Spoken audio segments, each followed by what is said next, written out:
This podcast is sponsored by nobody. Hey dudes, welcome to Splat from the Past, the only 80s themed horror sci-fi show where things can get totally radical. Now today, I will be welcoming Kevin Symons. Kevin's been a familiar face on so many TV shows and movies. You know him from Parks and Recreation, where he plays the councilman. He's guest starred on everything from The West Wing to NCIS to Desperate Housewives. He was in the Alvin and the Chipmunks movie, and I know him especially from Darcy's Wildlife, playing Dr. Kevin Adams on the show, the very hilarious vet. And we're going to talk about a lot of that stuff today, and I cannot wait. He'll be my second cast member from Darcy's Wildlife, and I can't wait to have him. He's a very funny guy. I want to find out if he has any improv training or anything, because he is just a scream. Every time I see him on screen, I start laughing. This is the first show for July, Independence July, and I hope you all celebrate Independence Day this Thursday the 4th. I certainly will. Also, rest in peace, Martin Mull. One of the funniest, most underrated, and influential comics there ever was in the post-Vietnam era of stand-up in the 70s. Everything that this guy did was just great. You know, I mean, everyone got to know him on Norman Lear's Fernwood Tonight, but to me, he'll always be Colonel Mustard in Clue the movie. And he was also great in so many classic movies like FM, My Bodyguard, Serial, Take This Job and Shove It, Mr. Mom, Ski Patrol, etc. Friday was a sad, sad day for comedy. So yeah, here is my interview with Kevin Symons.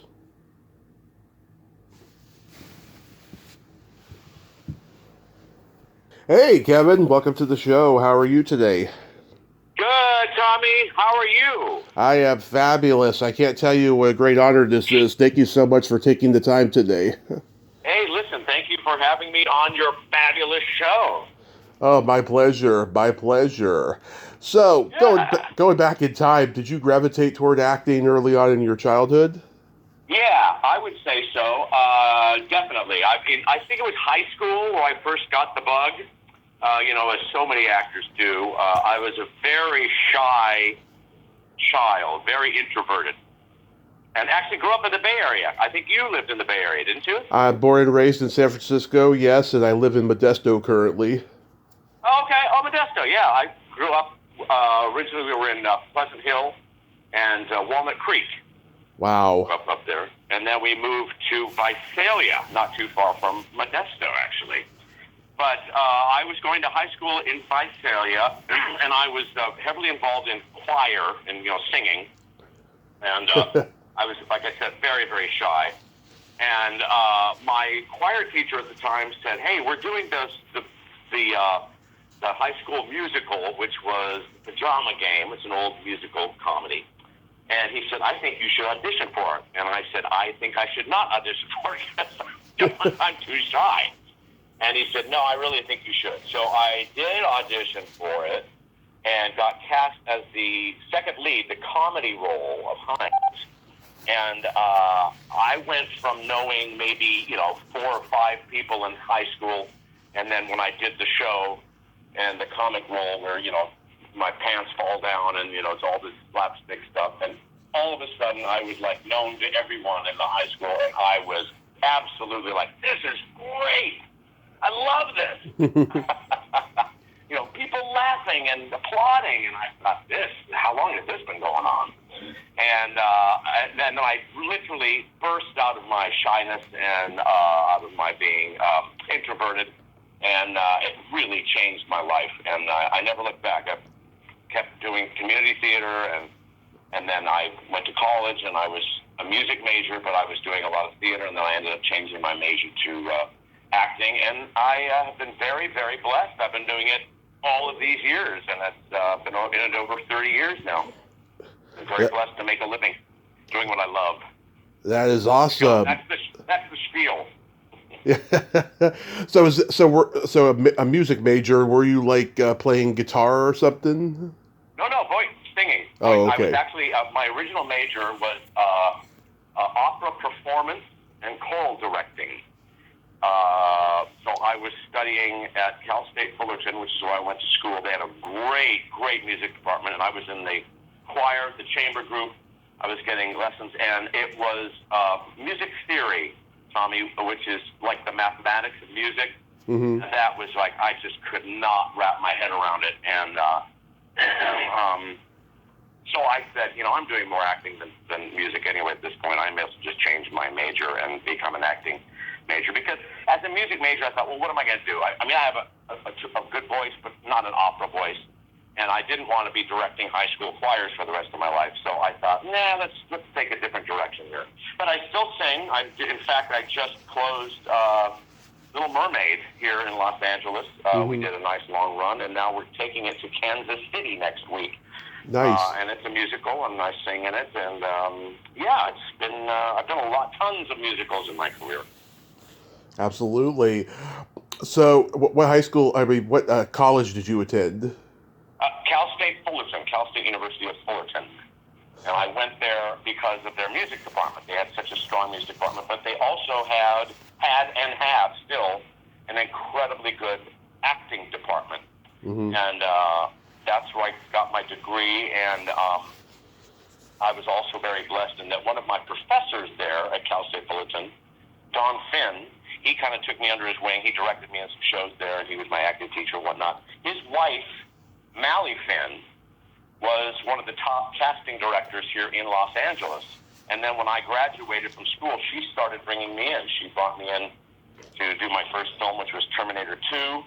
And then she cast me in a whole bunch of stuff in my early career. So she really championed me and kind of took me under her wing and gave me my first several jobs when I got out of school. So thanks, Mally, for changing my career completely, which was a real blessing. Yeah. Yeah. What year did you move to LA? Let's see. Well, I'm dating myself here. It was in the 80s when I came here, and that was to go to school. And then after I graduated from Cal State Fullerton, I just moved right into Hollywood and started trying to work. I mean, the great thing about school is they teach you how to act. They teach you how to, study a script, character development, all that sort of thing. The one thing they don't teach you is how to get a job. So I kind of was like, okay, I have a degree, and now I'm living in Hollywood, and now what? And that's why knowing Mally was such a great boost to my early career, and got me, she kind of taught me how to act for TV and film, because I did mostly theater in college, and TV and film is much smaller than theater, in terms of reactions and Did you do a lot of improv in college? Because you're really great at comedy. Thank you. I studied improv at Improv Olympic, IO West, which is where Amy Poehler studied in Chicago. And Amy Poehler was, of course, I did 4 seasons of Parks and Recreation. Right.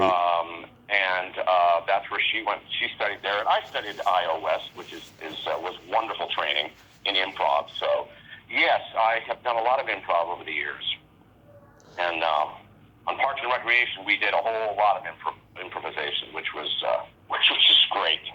Really, so much fun to do. So, yeah. Your first movie credit on IMDb is a movie called Valhalla. I take it that's an indie movie. It was an indie movie it was about 3 brothers and their father and the relationship between them. And the father always wanted to see, I don't know how much you know about Wagner and the Ring Cycle, but there's these operas, and they do them in Germany every year. Yeah. The father wanted to go to see them, but he was sick and he couldn't go, so the 3 sons do all of the operas for him in the living room of their home. So it was, it was an indie. It played some theaters around, did some festivals, all that sort of thing. But yeah, that was one of my earliest jobs. Yeah. Jonathan Gift, he wrote and produced Ninja Academy, and now he makes this more art house looking film. It's funny how he goes from that to this, Yeah, it's true. It's true, and it was shot beautifully. I mean, it looked really, really good. I don't even know. I have a copy of it here, but I'm not even sure if it's out anywhere anymore. Mm-hmm. Yeah, yeah. You're really into sci-fi, like you like science fiction and that sort of thing, right? Horror and sci-fi, yeah. The podcast started out as horror and sci-fi, and then it evolved. That's a whole 10-hour story about how that happened. But yes, I do love horror and sci-fi. Yeah, yeah. And you've interviewed a bunch of my friends, which is really great, including Natalie Radford that I did Darcy's Wildlife with. Yes, we're gonna get into Darcy's Wildlife for sure and stuff. Yeah, Natalie, it was during the pandemic, during lockdown. She didn't want to do it, but she wanted something to do, and so she came on, and I did my best with her. Yeah, I heard it. It was great. It was really great. She highly praised you, by the way. She said that you're an absolute sweetheart and you're a funny guy. Well, we had a lot of fun shooting Darcy's Wildlife in Toronto. I was living in Toronto for quite a while, which was another great experience. Really great city. Yeah, we'll get there though. But oh my God, you played a reporter in the McMartin trial movie with James Woods. Anything stand out about that? Yes, I worked for I was on that for many days actually. Yes, it was a great experience. James Woods was very, very nice to me. I didn't know really what to expect, with his reputation and stuff, but he was great. And Mercedes Rule was in that, and I just she's loved great. her. She's great. And yeah, I was on that for several days. I met a lot of folks that I've worked with many times after that on that film, HBO movie, and it still plays. I mean, I've seen it recently. It's a shame what happened to those poor people. Yeah. I remember when that was going on, the McMartin trial with the preschool and all that sort of thing. But yes, I really enjoyed that, and he was James Woods was very nice to me. Oh, that's good. That's good. Yep. Yeah. You did an episode of Sabrina the Teenage Witch. Was that fun to do? Yes, it was. It was great. In fact, she directed that episode, and I think I did the last season. And I was so grateful to have the work. I was just kind of getting started, and to get TV work for me was just an absolute treat. And she was great. I was so thrilled to get a nice, funny TV role, on a show. So that was early on. You try to build those credits as much as you can, and each job you're so thankful for. So yeah, that was terrific. That was absolutely terrific. Yeah, Jonathan Schmock co-wrote that episode. I've had him on. He of course, is the snooty Major D in Ferris Bueller's Day Off. Sure. Very, very funny guy. Yeah. Yep. You did a West Wing episode. Aaron Sorkin, of course, is a brilliant writer. That must have been great to be on such a well-written show. Incredibly well-written show, and I'll tell you a story about that. So I am, I play the spokesman for the FBI, and it's a hostage situation. And so my role was to walk down. Okay, so there's all of these helicopters, and this is actually going on. Helicopters and ambulances and police cars and about 100 extras. And I am supposed to walk down this hill up to a podium and a microphone and deliver a speech, a monologue. Just me talking in a press conference. And I am walking down on first take, and there's all these helicopters and everything, and I'm walking down the hill, and, as we do to ourselves sometimes in life, as I'm walking down, my brain goes, if you screw this up, everybody's got to go back to the beginning. All of the extras, all of the helicopters, all of the ambulances have to go back to first positions and do it all over again. This is going on in my head as I'm walking to the podium. So I get to the podium, and I just buckled down, did my speech to the press, cut, moving on. I got it done in one take. Because I don't think he wanted everyone to go back to all the, back to the beginning again. So it was like, I was like, this is a make or break moment. I'm either going to screw this up royally or it's going to be perfect. And it was, fortunately, it went perfectly, and we were able to move on to the next scene. So, Phew. That's that's awesome. Did you get to work with Martin Sheen or Stockard Channing?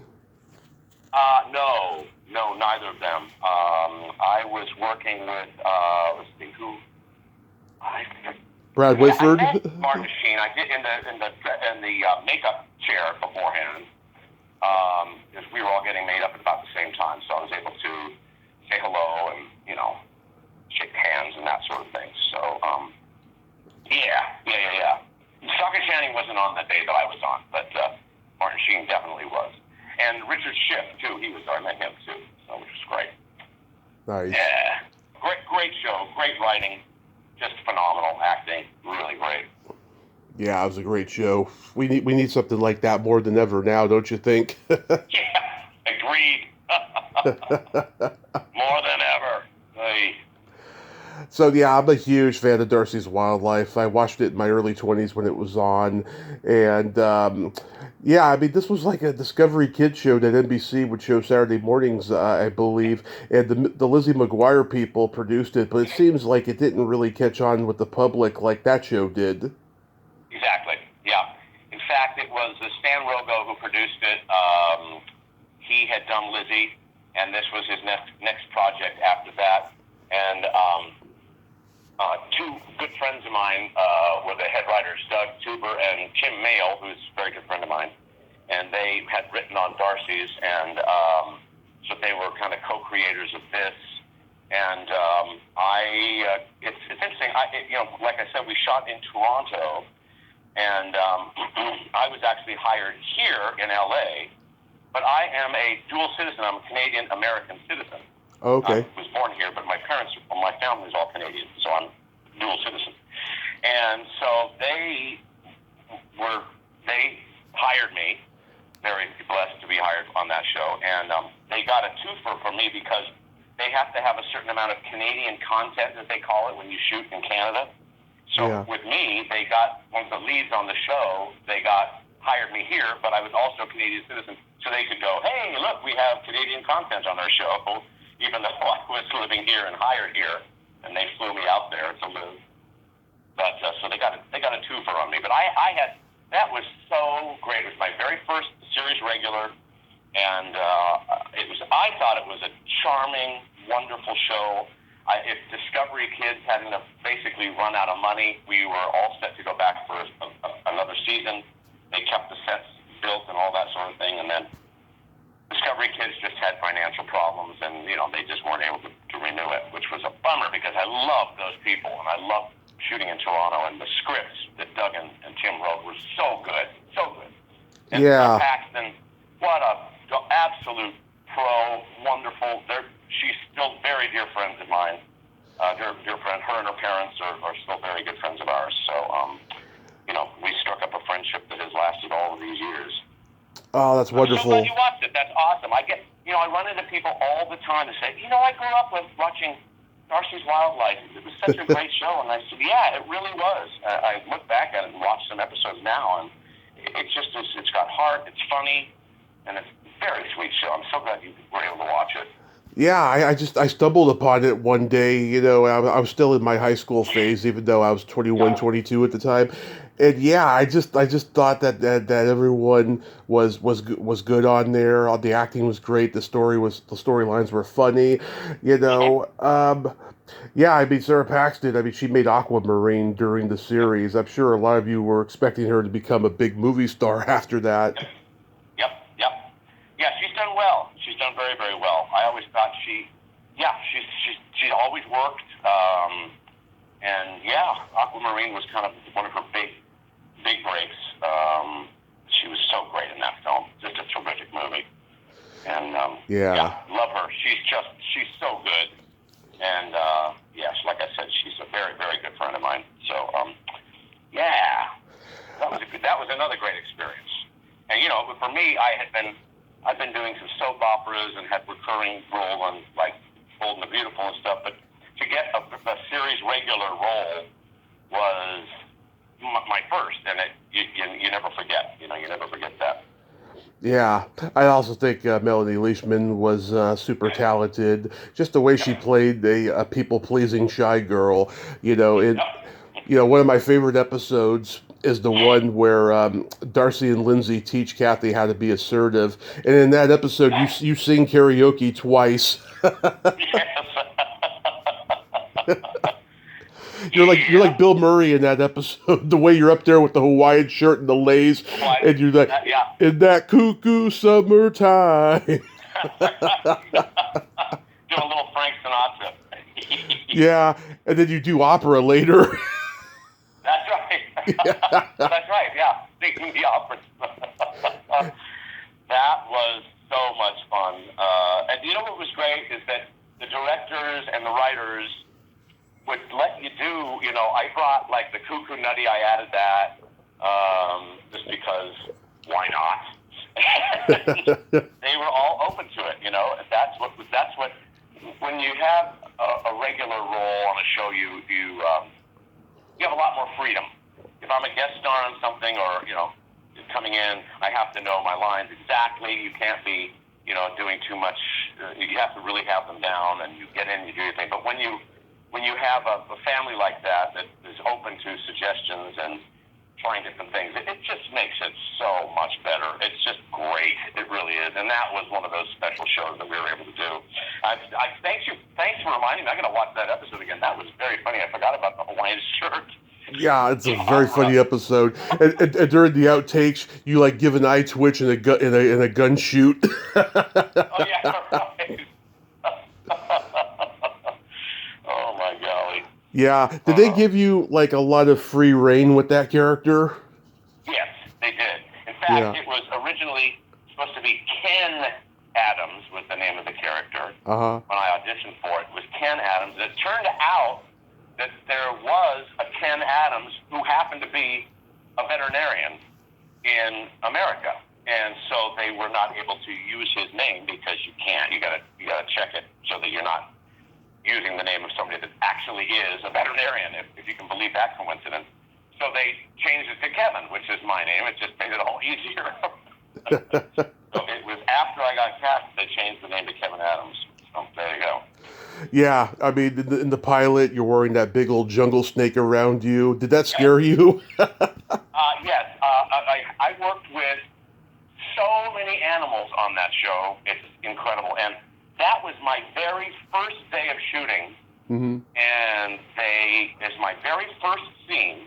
And they put this 50-pound python around me. And his name was Julius Squeezer.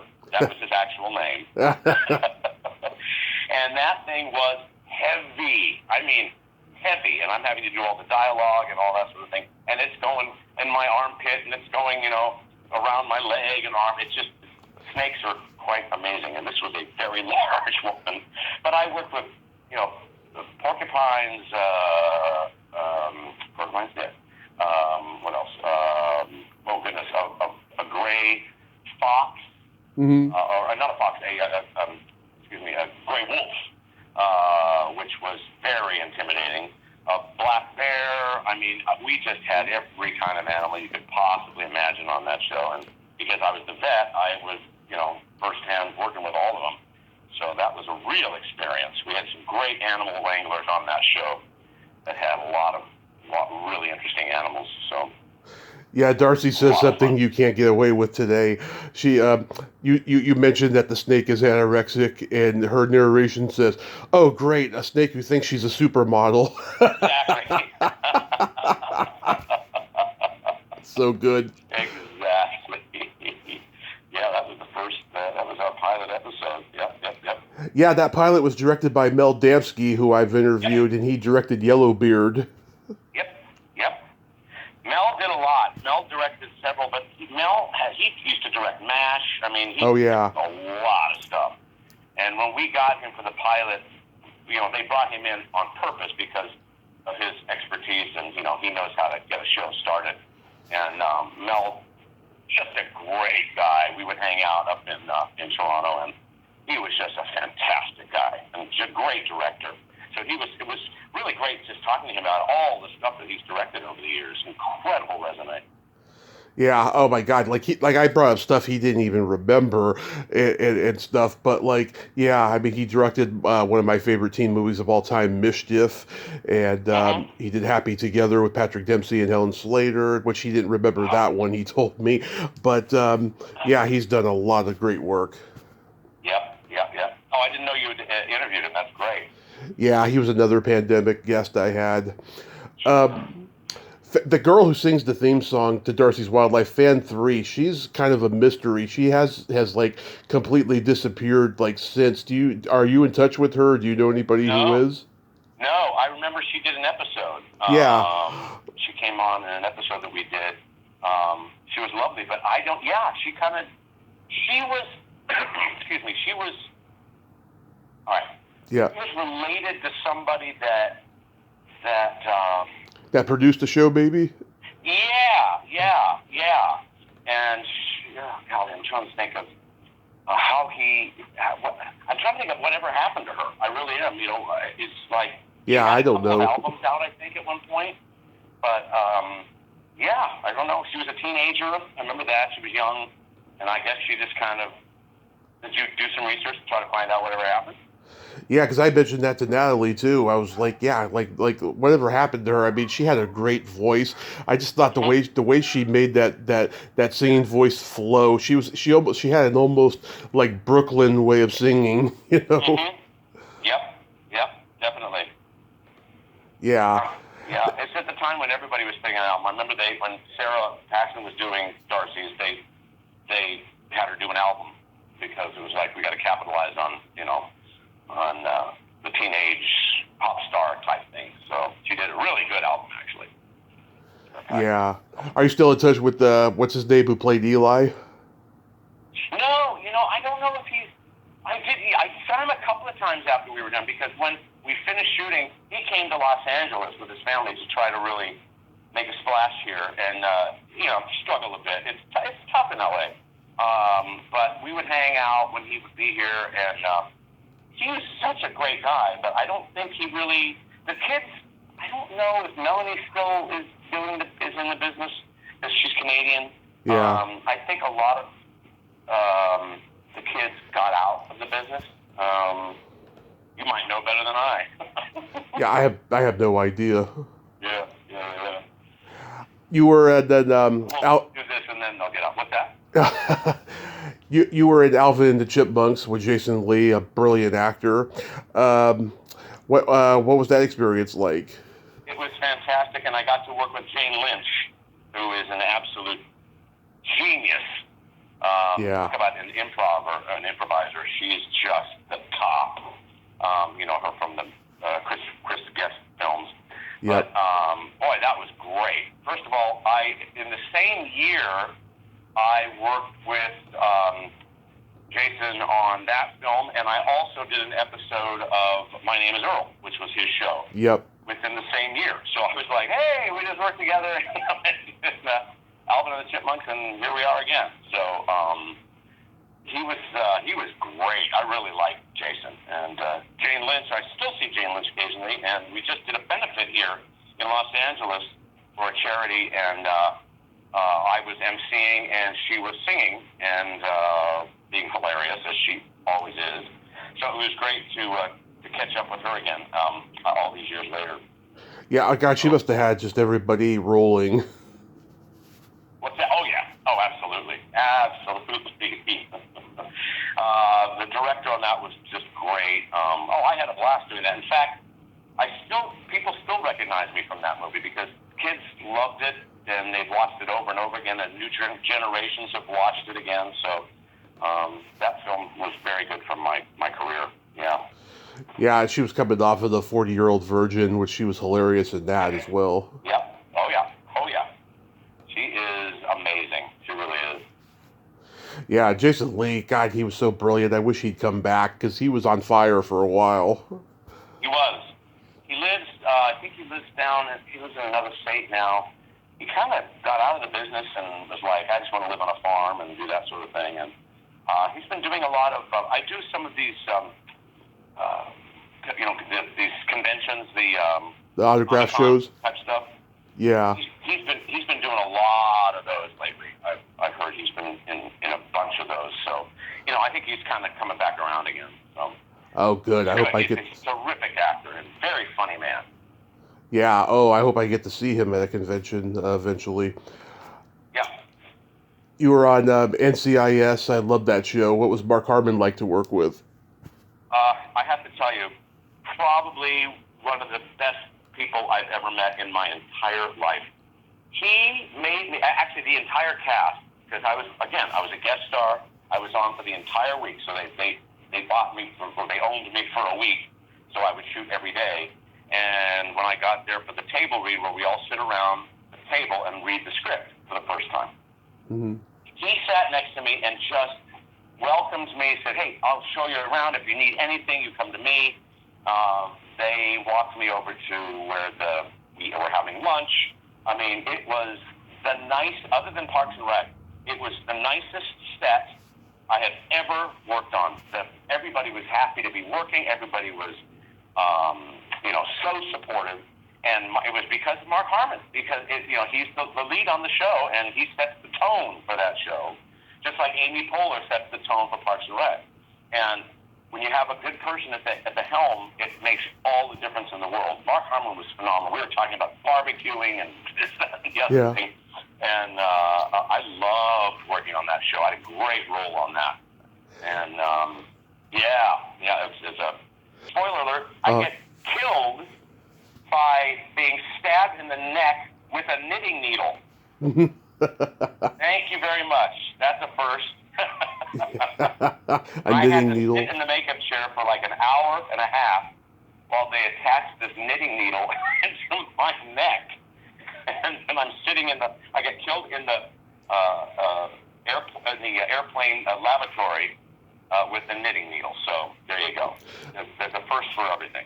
That reminds me of a joke George Carlin said. He said, you can kill a guy with a table knife. It might take a few minutes, especially if he's heavy. Exactly.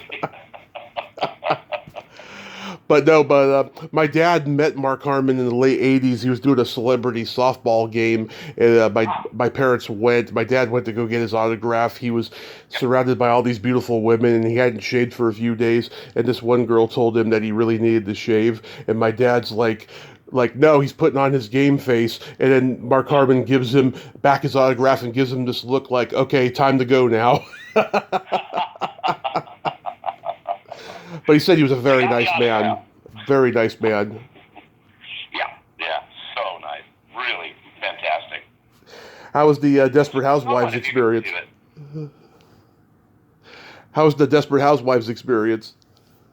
It was great. So, I did 2 seasons of that. I was a cliffhanger for 1 season and then came back. I was a lawyer on that show. I think I did 3 or 4 episodes. So Mark Cherry, who created and executive produced and showrunner of the show, I went to college with at Cal State Fullerton. He's an old buddy of mine, but and he did very, very well, obviously, still is. Mm-hmm. And I never approached him about being on the show because I just didn't want to do that. And then I got the audition, and it was for a recurring role, which means you do a few episodes. And I had auditioned, and then I was in the final mix of people that they wanted to hire. And the videotape that they had recorded me on went to Mark in his office, and he was like, "Oh my gosh, that's my friend from college." And then I got cast. I don't know if it's because of Mark, but it doesn't matter. I was thrilled to do that show. So it was kind of like a reunion for me to see Mark after all these years, and it was great. I mean, that was a very, very popular show. So, yeah. It did very well for my career anyway. Yeah, when you guest star in a popular show like that or West Wing or something, is there like an added pressure of like, I better not mess up because I could be a recurring character in the future? Yeah, I mean, I'm always professional. I mean, when you're a guest star, like I've said a few times, you really have to know your stuff. You have to go in, you have to really know the lines, you have to be really, really good, but you can't be too good. You don't want to, outshine the stars of the show because you're coming in Oh, to yeah. a well-oiled machine. And but that's what I was taught in college and in my career is just be professional, know what you're doing, know your lines, be completely learned, be flexible, and I would say there is always a little bit of you wanna do well, especially because my friend Mark, I wanted to be really good for him. Yeah. And for me, of course.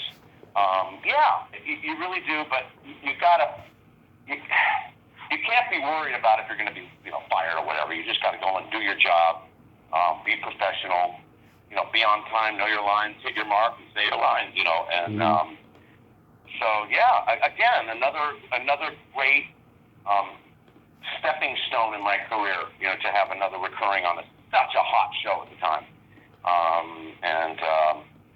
to meet all those folks was really, really great. And when you get on these, it just, it makes it, you get seen for better things. Like, for example, when I got Darcy's Wild Life, it was a series regular, and it afforded me the opportunity to get into auditions for things that maybe I would not have been seen for in the past. Does that make sense? Yes. Yeah.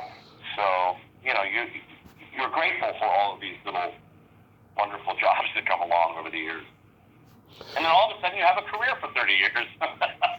Yeah, I know. That doesn't happen very often. Right. Not in this biz. It's tough. I'm Parks and Recreation. I gotta tell you, I have never seen a single episode, but I adore Amy Poehler. And you said she was great to work with. There was a lot of improv on that set. There was. Again, like Mark Harmon, as I mentioned, Amy Poehler set the tone for that show. If you can believe it, you look at the cast of that show. I mean, Chris Pratt is like the biggest he's like the biggest movie star in the world right now. Adam Scott, Nick Offerman, Rashida Jones, of course. Aubrey Plaza now is huge. Rob Lowe, of course. I mean, Jim O'Hare, my buddy Jim.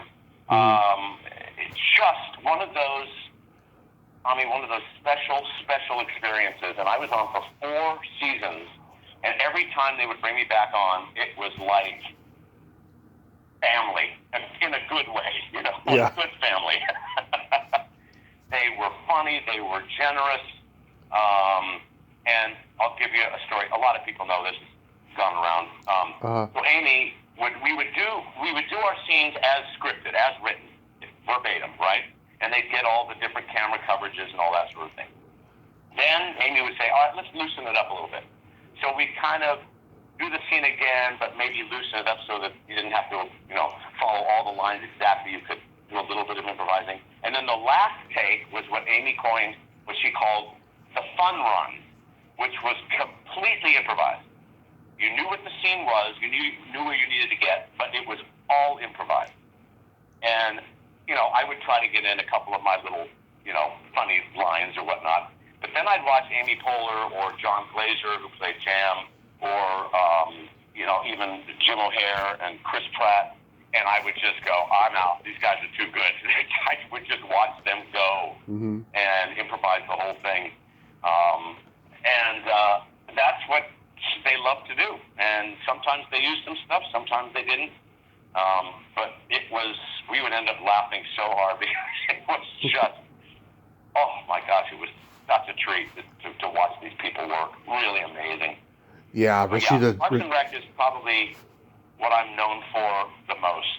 Councilman Bill Dexhart, who is a very perverted, sexually perverted city councilman in Pawnee, which was based on an actual senator or congressman, Mark Sanford, who had disappeared for a while with his mistress, and he got into a big scandal, and so they based my character on that. And I was supposed to be 1 episode and done, and the reaction was so good that they wrote another episode, and then they kept me coming back for 4 seasons. So I'm very blessed to have had that show, because it's seen all over the world now, especially during the pandemic, because it was on Netflix, and everyone that didn't watch it originally was watching it and going, wow, what a great show this is, Yeah.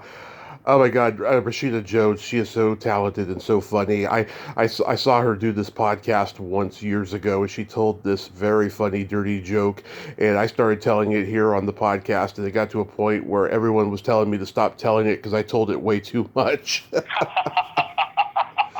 It was that good. That's why I had to keep telling it. Well, she's a bundle of talent. She's a producer, Yeah. a director, actor, comes from a very successful family, obviously, Quincy Jones. Oh, she made a great documentary about her dad. Yep, yep. What an amazing talent he is. I mean, my golly, just incredible. But I got to tell you, again, with Rashida, nicest person you'd ever want to meet. Yeah. We did a big reunion of Parks and Rec, what they call the Paley Fest here in Los Angeles. It's a festival of TV shows, and they have panel discussions and whatnot. And we did the 10th anniversary of Parks and Rec's first episode 2 years ago. And I hadn't seen Rashida or Amy or Chris or any of those guys in a long time. And when we went to the after party, it was like we had never left. I mean, Chris Pratt, who I thought was like the biggest movie star, and I was like, he's not going to remember me. He comes up, Kevin, gives me a big bear hug, and I mean, just incredible people. I mean, really amazing. And Rashida and Amy were just so wonderful. We chatted for the longest time, and just an incredible experience, incredible cast. I was doing a stand-up show at the Throckmorton Theater in Mill Valley once back in 2016, and there's this girl there in a hoodie who was like talking to everybody, and I found out after she left that it was Amy Poehler incognito. I was like, really? And he's like, yeah. He's like, yeah, it was her. And I was like, wow, I can't believe I didn't notice it. Yeah, because she was like deep incognito with that hoodie on. Oh, that's amazing. Yeah, the hoodie and the hat, the whole thing. Yeah. She got to watch you work. That's awesome, man. Yeah, but I never heard from her. Oh, are you still doing stand-up, or is that... Not for 6 years now. It's a combination of political correctness and, of course, the pandemic. I just don't like the direction that comedy is in at the moment, and hopefully it'll swing back around. Yep, you never know. Things usually do. Yeah. So, what do you got going on these days? These days, well, as I just said, I just closed Little Mermaid here in Los Angeles, and we're touring it. We're going to be going on the road. Right. Kansas City, Lincoln, Nebraska, and St. Paul, Minnesota. So if any of your listeners are out in those areas, The Little Mermaid is a beautiful, beautiful show. Phenomenal cast. It's a great show. So I'll be doing that. And then during the summer, since it looks like we have avoided another strike with the IOTC, which is the Estates Union of the Soundstage Union, it looks good that they're going to settle, and TV is starting to come back, so I'm looking forward to getting some more TV gigs this summer, which would be really fantastic. But, being what they call a journeyman actor, which I have been for the past 30 years, people always ask me, like, what's your favorite? Do you like doing TV or movies or stage or commercials? And I say, you know what? All of it. Because at the end of the day, you have to utilize all of your talents, all of your abilities, and whether that means maybe TV is a little slow, so what do? I'm going to go do some theater. Or, theater's a little slow, maybe I'll get a nice, national commercial or a commercial campaign, which I had with Chevy for 2 years. And I find that when one thing kind of lags, another thing picks up.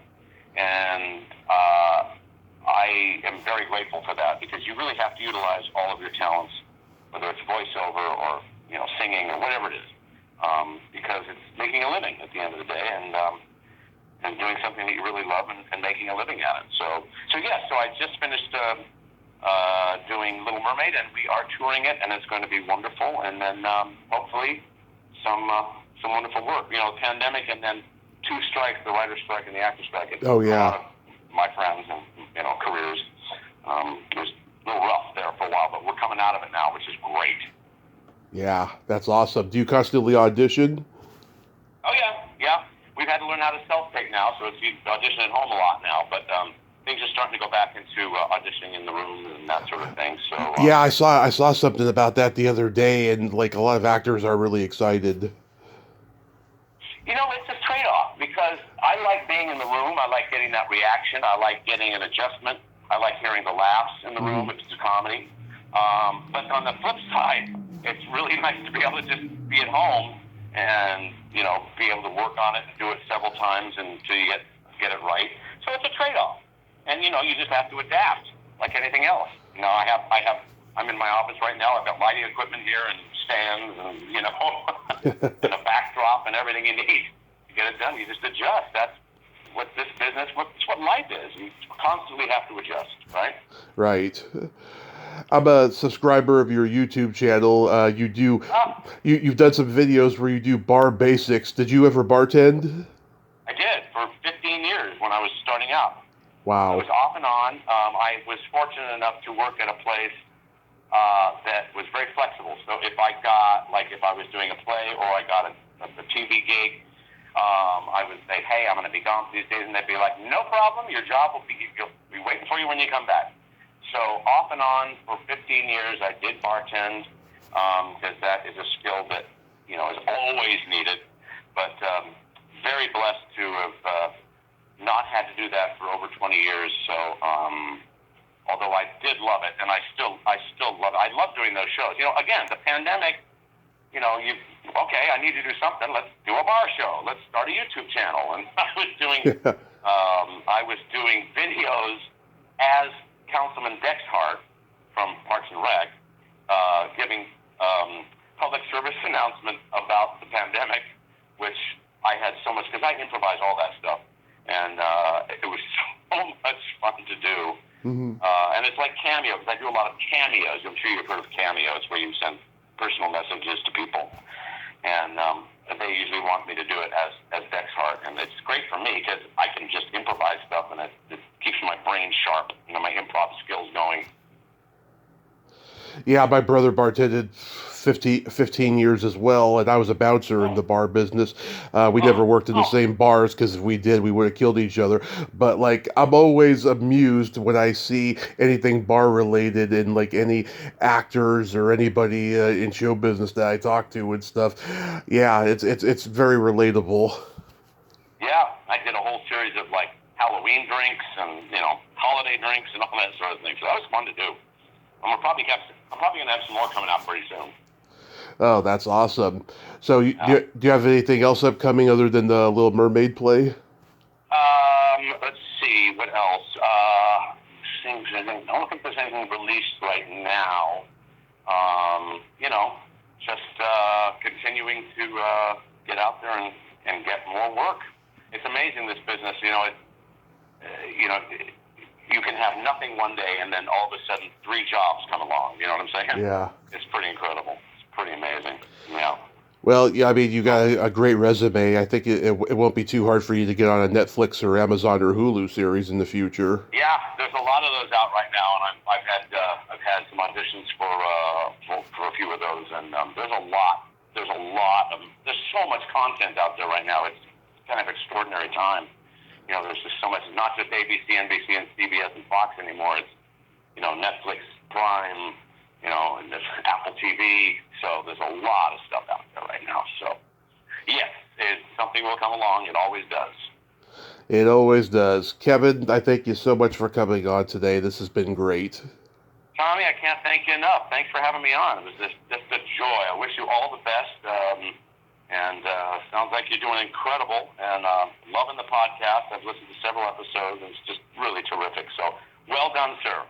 Thank you, sir. That means a lot coming from you. And yes, I can't wait to see you in anything in the future. Have fun with the play, and be safe out there. Thanks. You too, buddy. You take care. I'll keep you posted, all right? Absolutely. Okay. Take care. Take care. Happy 4th. Thanks. You too. All right. Bye-bye. Bye-bye. Well, there you have it. Kevin Symons, not Simmons. I am so sorry. I do that Chevy Chase thing at the beginning of every episode sometimes. I am so sorry. Kevin Symons, what a great guy, huh? Oh my God, he is a cool dude by 1,000 or 1,000,000. He is just fantastic, and he's so humble, and I'm so glad that we could talk today, and I'm so glad that he loved the fact that I was a big fan of Darcy's Wildlife. Yeah, if you haven't seen that show, go on YouTube, or if it's streaming anywhere else. It was such a funny, underrated teenage show in the 2000s, in the aughts, as we call it. Well, until next time, this is Tommy Throwback Kovac saying there's no shame in living in the past because the present sucks. Later, dudes!